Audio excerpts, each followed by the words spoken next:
Hello everyone welcome you all in your own channel learn everything. So ਅਸੀਂ ਕਰ ਰਹੇ ਸੀ ਫਿਜ਼ਿਕਸ ਦਾ ਇਲੈਕਟ੍ਰਿਸਿਟੀ ਐਂਡ ਮੈਗਨੇਟਿਜ਼ਮ, ਜਿਹਦੇ ਵਿੱਚ ਆਪਾਂ ਨੈਕਸਟ ਟੌਪਿਕ ਕਰਾਂਗੇ ਦੈਟ ਇਜ਼ ਡ੍ਰਿਫਟ ਵੈਲੋਸਿਟੀ। ਇਹ ਵੀ ਸਿਲੇਬਸ ਦੇ ਵਿੱਚ ਸਪੈਸ਼ਲ ਮੈਂਸ਼ਨ ਹੈਗਾ, ਬਹੁਤ ਈਜ਼ੀ ਟੌਪਿਕ ਹੈਗਾ ਆ, ਈਜ਼ੀ ਵੇ ਨਾਲ ਕਵਰ ਕਰਾਂਗੇ। ਸੋ ਇਹਦੇ ਲਈ ਪਹਿਲਾਂ ਇਹਨਾਂ ਚੀਜ਼ਾਂ ਨੂੰ ਸਮਝਦੇ ਹਾਂ, ਕਿਉਂਕਿ ਹੋ ਸਕਦਾ ਕਈ ਵਾਰੀ ਕੁਐਸਚਨ ਜਿਹੜਾ ਡੈਪਥ ਦੇ ਵਿੱਚੋਂ ਵੀ ਪੁੱਛਿਆ ਜਾ ਸਕਦਾ ਹੈ। ਸੋ ਅਸੀਂ ਇਹਨੂੰ ਸਮਝਦੇ ਹਾਂ ਕਿਉਂਕਿ ਬਹੁਤ ਈਜ਼ੀ ਟੌਪਿਕ ਹੈਗਾ। ਸਭ ਤੋਂ ਪਹਿਲੀ ਉਹਨੇ ਗੱਲ ਕੀਤੀ ਕਿ ਜਿਹੜੇ ਫ੍ਰੀ ਇਲੈਕਟ੍ਰੋਨ ਹੁੰਦੇ ਨਾ ਕਿਸੇ ਮੈਟੈਲਿਕ ਕੰਡਕਟਰ ਦੇ ਵਿੱਚ, ਉਹ ਆਲਵੇਜ਼ ਰੈਂਡਮ ਮੋਸ਼ਨ 'ਚ ਹੁੰਦੇ। ਲੈਟਸ ਸੇ ਇੱਕ ਕੰਡਕਟਰ ਹੈਗਾ, ਕੋਈ ਮੈਟੈਲਿਕ ਕੰਡਕਟਰ, ਇਹਦੇ ਵਿੱਚ ਜਿੰਨੇ ਵੀ ਇਲੈਕਟ੍ਰੋਨ ਦੇਖੋ ਰੈਂਡਮ ਮੋਸ਼ਨ 'ਚ ਹੈਗੇ ਨੇ। ਫ੍ਰੀ ਇਲੈਕਟ੍ਰੋਨ ਰੈਂਡਮ ਮੋਸ਼ਨ 'ਚ ਹੈਗੇ ਨਾ, ਕੋਈ ਇੱਧਰ ਨੂੰ ਜਾ ਰਿਹਾ, ਕੋਈ ਉੱਧਰ ਨੂੰ ਜਾ ਰਿਹਾ। ਸੋ ਕੰਸੀਡਰ ਮੰਨਦੇ ਹਾਂ ਆਪਾਂ ਕਿ ਇੱਕ ਹਾਈਪੋਥੈਟਿਕਲੀ ਮਤਲਬ ਆਪਣੇ ਕੋਲ ਅਸੀਂ ਮੰਨ ਰਹੇ ਹਾਂ ਕੁਛ ਇੱਦਾਂ ਦਾ ਪਲੇਨ ਜਿਹੜਾ ਪਾਸ ਕਰ ਰਿਹਾ ਇਸ ਕੰਡਕਟਰ ਦੇ ਵਿੱਚੋਂ, ਜਿੱਥੇ ਨੰਬਰ ਆਫ ਇਲੈਕਟ੍ਰੋਨ ਜਿਹੜੇ ਕ੍ਰਾਸ ਕਰ ਰਹੇ ਆ ਉਹਦੇ ਵਿੱਚੋਂ ਫਰੋਮ ਲੈਫਟ ਟੂ ਰਾਈਟ, ਉਹ ਕਿਹਦੇ ਇਕੁਅਲ ਟੂ ਹੋਣਗੇ ਕਿ ਜਿਹੜੇ ਕ੍ਰਾਸ ਕਰ ਰਹੇ ਨੇ ਇਹਦੇ ਤੋਂ ਓਪੋਜ਼ਿਟ ਡਾਇਰੈਕਸ਼ਨ ਦੇ ਵਿੱਚ।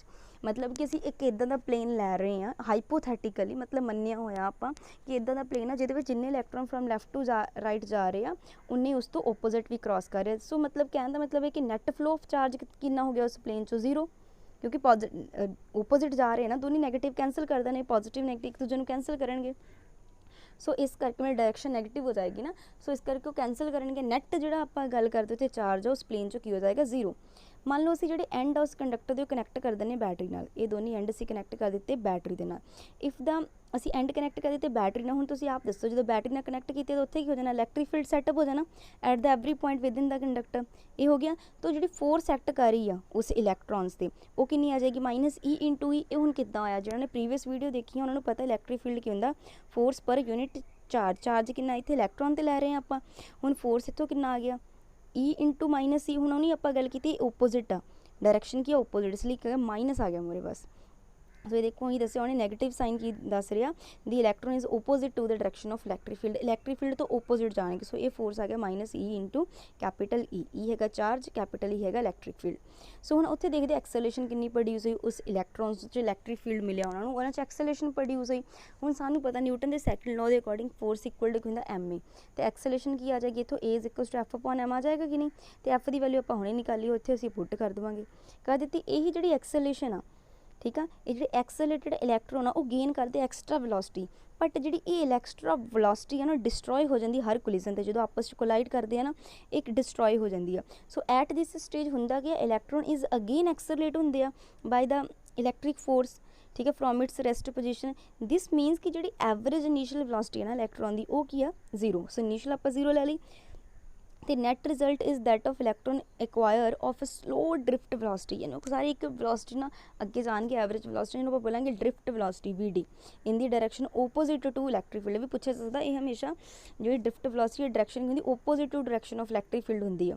सो average velocity of all electron, ये भी याद रखो एवरेज कहते, एवरेज वेलोसिटी हर सारे इलैक्ट्रॉन्स की होगी VD। हुण सानू जे तुहानू इक्वेशन ऑफ मोशनस पता होवे तो इक्वेशन दी V is equal to U plus AT, ठीक है, तो मैं डी लिखता है drift velocity. So VD is equal to U plus AT आ गया, बट आप मन्निया ही U साडे कोल की सीगा? जीरो सीगा, है ना। उस तो पहला आप ये भी देखो T is the average time, जो हम असी एवरेज वेलोसिटी ले रहे हैं टाइम भी की लवांगे एवरेज लवांगे बिटवीन टू सक्सैसिव कोलिजन, लगातार दो कोलिजन होए उत्थे आप जो एवरेज टाइम है T लै रहे हैं, आप रिलैक्सेशन टाइम कहने, तो आप टाउ नाल डोनेट कर दे इदा, ठीक है। ਆਪਾਂ ਇਹ कर लिया VD is equal to tau is equal to T is equal to 0 plus tau upon 2, average कर लिया, स्टार्टिंग से 0 सीगा, फिर टाउ सीगा अपॉन 2, एवरेज हो गया टाउ बाई 2। सो U साडे कोल की सीगा? 0 सी। एक्सेलरेशन भी कर ली, VD का फॉर्मूला होनी आप किया V is equal to U plus AT होंदा, ये फॉर्मूला होंदा। U की वैल्यू पुट कर दो 0, A की वैल्यू भी आप निकाली हुई है, T की भी सारिया वैल्यूज की करनी इतने पुट कर दो, ये साडे को आ जाएगी ड्रिफ्ट वेलोसिटी। सौखा ना ड्रिफ्ट वेलोसिटी, कुछ ज़्यादा औखा नहीं है कि ड्रिफ्ट वेलोसिटी आप किद्दां फाइंड आउट करते हैं। हुण जे तो तुहानूं पेपर च भुल जाती तुसीं ड्राइव भी फटाफट कर सकते हो, अदरवाइज तो तुसीं ये फॉर्मूला एज इट इज़ याद रखना minus small E capital E tau upon 2m। Clear? Drift velocity is the velocity with which electron are drift through drift होंदा एक पासे नूं झुकाव हो जाना सारा, ठीक है, ड्रिफ्ट करते पे आ through a conductor under the influence of electric field, यानी कि एक वेलोसिटी है जिहदे नाल सारे इलैक्ट्रॉन ड्रिफ्ट कीते उस कंडक्टर दे विचों जदों तुसीं उहनूं इलैक्ट्रिक फील्ड दिता under the influence of an electric field. Next है relationship between the drift velocity and current. हुण इस ड्रिफ्ट वेलोसिटी का करंट नाल की रिलेशनशिप आ? अगेन देखते हैं, देखो डायरैक्ट रिजल्ट भी मैं याद करा देना, मैं अपने वालों आर्टिकल भी करा रही हूँ क्योंकि ईजी है। Let us consider a conductor ले लिया तुसीं, एक कंडक्टर आ A B of length L, length ਉਹਦੀ एल आ, वी उत्ते पोटेंशियल डिफरेंस सैटअप होया है between A and B, then the electric field is given by, सानू पता है फॉर्मूला कितनी बारी कर चुके हैं, is equals to V upon L. जो whenever there is a relationship between the electric field and potential difference, then you can use this formula, okay। so A is the area of cross section ਆਪਾਂ ਲੈ ਰਹੇ ਇਹਦਾ, ठीक है। VD is the drift velocity, n number of electrons per unit volume ਦੇ ਵਿੱਚ उस conductor A B के, कंडक्टर ए बी है ये लेंथ ली हुई एल, वी इतने पोटेंशियल डिफरेंस सैटअप होया, ठीक है। हुण असीं इहदे विच देखदे पए आ टोटल नंबर ऑफ इलैक्ट्रॉन किन्ने होणगे, असीं क्या पर यूनिट वॉल्यूम दे विच इलैक्ट्रॉन हैगे एन, तो उहदा वॉल्यूम टोटल वॉल्यूम कढ़ लो, वो की आ जाएगा एरिया इंटू लेंथ, वॉल्यूम की हुंदा length into breadth into height, length into breadth area बन जाता एरिया इंटू हाइट।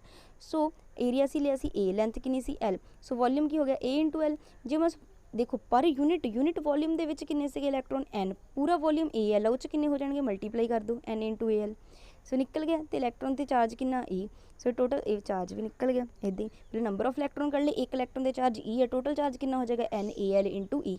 सौखा है, कुछ औखा नहीं है। फिर टाइम कर लो, देखो वेलोसिटी की होंगी डिसप्लेसमेंट अपॉन टाइम, तो टाइम की बन जाएगा डिसप्लेसमेंट अपॉन वेलोसिटी, डिसप्लेसमेंट कितनी होएगी जितनी लेंथ था, वेलोसिटी कितनी है वी डी, सो टी आ गया एल अपॉन वी डी। सानू भी पता इज इक्वल्स टू की होंगे क्यू अपॉन टी, सो क्यू की वैल्यू निकाली हुई है, टी की वैल्यू भी निकाली हुई है, सारिया वैल्यूज पुट कर दी इतने। तो this is the relation between, ये तुहाडे कोल इत्थे देखो एल ना एल कैंसल हो जाएगा, N E A V D आ जाएगा। This is the relationship between the current and drift velocity, ठीक है। ये रिलेशन तुसीं एज इट इज़ भी याद रखना, I is equals to N E A V D. Clear, direct भी पेपर च आ सकदा, इतों वी डी आ गया आई अपॉन एन ई ए, ये बेस पर नूमेरिकल भी आ सकते हैं। Next is the relationship between current density and the drift velocity. So ये भी बहुत इंपॉर्टेंट है, लाइक जिदा पहला आप रिलेशनशिप किया between the current and drift velocity, हुण देखांगे आप relationship between current density and drift velocity. जे तुहानूं याद होवे करंट डेंसिटी तो मैं ते करंट दे विच रिलेशन ऑलरेडी दस चुकी हूँ, है ना। सो ये मैं तुहानूं डायरैक्ट इहदा रिलेशन दस देवांगी, direct relation is equals to J is equals to N E A V D. जे तुहानूं याद होवे असीं कीता सीगा जे इज इक्वल्स टू की हुंदा आई अपॉन ए, ये भी फॉर्मूला किया ना, J is equals to I upon A. So असी जो ड्रिफ्ट वेलोसिटी का रिलेशन पढ़िया, so I is equals to की सी साडे कोल N E A V D आ सकता। सो नीचे ए ना ये कैंसल हो जाएगा, so J is equals to की आ जाएगा N E V D. So this is the required relation between the current density and the drift velocity. Now एक गल होर हुंदी है कि करंट जिहड़ा आ वो कॉन्सटेंट रहेगा, लाइक फॉर एग्जाम्पल ਤੁਹਾਡੇ ਕੋਲ S1 S2 दो एरिया ऑफ क्रॉस सैक्शन है ने, देना ते करंट डेंसिटी J1 J2 हैगी आ। सो J1 S1, सो J इंटू S फॉर्मूला साडे कोल की बन जाता है I बन जाता, क्योंकि हुण मैं तुहानूं दस्सिया J is equals to I upon A हुंदा, तो I बन जाएगा J इंटू A इत्थे तुसीं एरिया ले लो या S ले लो, ठीक है। सो उहदे अकॉर्डिंग जिहड़ा दोनों ते पासे करंट जिहड़ा वो कॉन्सटेंट ही रहेगा। सो this is the required relation between J and VD, okay. So this is the relation between the current density and the drift velocity. So next देखते हैं, देर आर सम नूमेरिकल्स जिन्होंने आप solve करांगे, इन्हां दे भी आफ्ते बहुत easy है ने, जो तुहानूं कॉन्सैप्ट क्लीयर है। A wire of 2 mm radius, that मीनस radius is provided 2 mm, millimetre है इसलिए असीं 10⁻³ नाल मल्टीप्लाई कर रहे हैं, दैट मीनस असीं मीटर्स दे विच कन्वर्ट कर रहे हैं। एंड करंट है 3.45 एम्पीयर का। सो आई सानू प्रोवाइडेड हैगा, if the average number of electron contained per centimetre cube of the wire, तुहानू एवरेज नंबर ऑफ इलैक्ट्रॉन भी दस रहा पर सेंटीमीटर क्यूब है, इनू मीटर च कन्वर्ट कर लो। क्लीयर, ठीक है। सेंटीमीटर ना तुसीं इनू मीटर च कन्वर्ट कर लो, क्यूब ਅਤੇ क्यूब प्रोवाइड कर देना नाल। इलैक्ट्रॉन, एक इलैक्ट्रॉन से सानू चार्ज पता कितना होंदा, ये सानू पता होना चाहिए 1.6 × 10⁻19 coulomb, okay. So we have to find the drift velocity of electron. So what is the relation between drift velocity and the current, that all because सानू करंट की वैल्यू प्रोवाइडेड हैगी है। So I is equals to आपां relation किया N E A V D. So उतों साडे को V D is equals to की आ जाएगा, यानी ये जो drift velocity that is equal to I upon N E A आ जाएगा, ठीक है। सो इत्थे तुसीं वैल्यूज पुट कर दो, तुहाडे कोल आंसर आ जाएगा। सिंपल है बिल्कुल। करंट तुहानूं प्रोवाइडेड है 10 ampere, area of cross section provided है 1 mm स्क्वेयर। देखो मिलीमीटर है ना, तुसीं इहनूं मीटर च कन्वर्ट कर लो, 1 मिलीमीटर 10⁻³ होंगे, स्क्वेयर करोगे 3⁻6 आ जाएगा।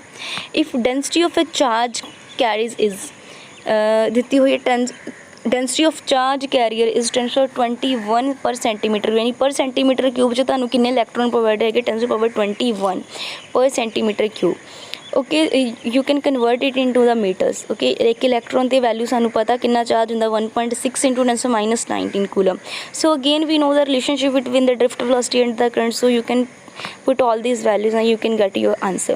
Next, a copper wire carrying current of 2 ampere yani current is provided 2 ampere, area is also provided 0.01 centimeter square. You can convert it into the meters. If the number of free electron is 8.028 per meter cube yani कि the number of electrons भी provided सब कुछ तो provided है, you have to find the drift velocity only. So you can also go through this current density because current density is equals to I upon A. I is provided, A is also provided, therefore you can easily find the G. And if you know what is the value of J, you can easily find the drift velocity because you know the relationship between G and VD also. Next, calculate the drift velocity. Again you have to find the drift velocity. Area is provided, current is provided, number of free electron is provided. Okay, देख लेना easy है, बार बार वही question repeat हो रहे उदा दी. सो तुहाडी practice लिए है कि तुसीं प्रैक्टिस कर सको. रेडियस प्रोवाइडेड है, करंट प्रोवाइडेड है, इलैक्ट्रॉन ते चार्ज प्रोवाइडेड है, सम टाइम प्रोवाइडेड नहीं भी होगा. यू हैव टू इनू याद रखना तुसीं, ठीक है. नैक्सट फ्री इलैक्ट्रॉन्स भी प्रोवाइडेड है. अगेन जो एरिया नहीं प्रोवाइड है pi R square, radius provided है. You can find the area by apply this formula pi R square. Okay so like this you can find the current density and drift velocity. Next again एक copper wire हैगी है. Again वह 3 mm दिता होया है तुहानू.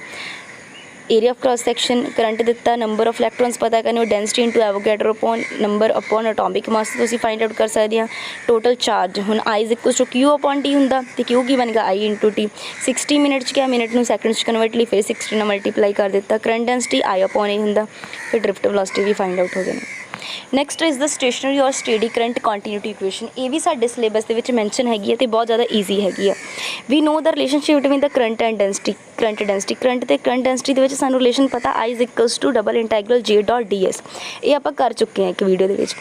हुण जे की हुंदा जे करंट डेंसिटी अनचेंज रहिंदी मतलब कि करंट डेंसिटी सेम रहिंदी आ टाइम दे नाल, दैट मीनस उत्थे करंट की हुंदा स्टेडी हुंदा. मतलब करंट डेंसिटी च जदों कोई चेंज नहीं आंदा ना टाइम दे नाल, ओहदा मतलब हुंदा आ कि उस टाइम स्टेडी करंट उत्थों दी फ्लो कर रहा है, या स्टेशनरी कह लो मतलब करंट स्टेडी है उत्थों दी. सो इनू पूरा नहीं ड्राइव करेंगे तुसीं जस्ट इस इक्वेशन को याद रखो बिकॉज पेपर च आएगी तो जस्ट इक्वेशन आएगी divergence of J plus curly rho upon curly T equal to 0.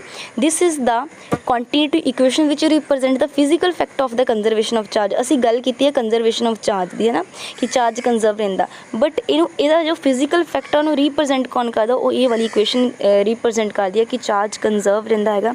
इनू तुसीं दोनों तरीके ना याद रख सकते हो. Divergence of J equal to minus curly P upon T curly T, या इनू इधर चेक के ला जो प्लस हो जाएगा इधर इक्वल टू 0 आ जाएगा. ना उसी गल करते हैं कि जे स्टेडी करंट फ्लो कर रहा है that means there is no change in the current density है ना. मतलब कोई चेंज नहीं आ रहा करंट डेंसिटी दे विच, that means curly rho upon curly T की हो जाएगा 0. सो तुसीं 0 पुट कर दो divergence of J equal to 0. So for the steady current flow ये इक्वेशन जी इक्वेशन ऑफ कॉन्टीन्यूटी हैगी आ वो की बन जाएगी divergence of J equal to 0. So this is the continuity equation. ये भी सिलेबस दे विच मैंशन सी इसलिए मैं तुहानूं करवा दित्ती है. हैगी ईजी है, कुछ औखा नहीं हैगा, बस कर लेना. जो वीडियो पसंद है मैं लाइक एंड कमेंट करके ज़रूर दसना. Thanks for watching the video.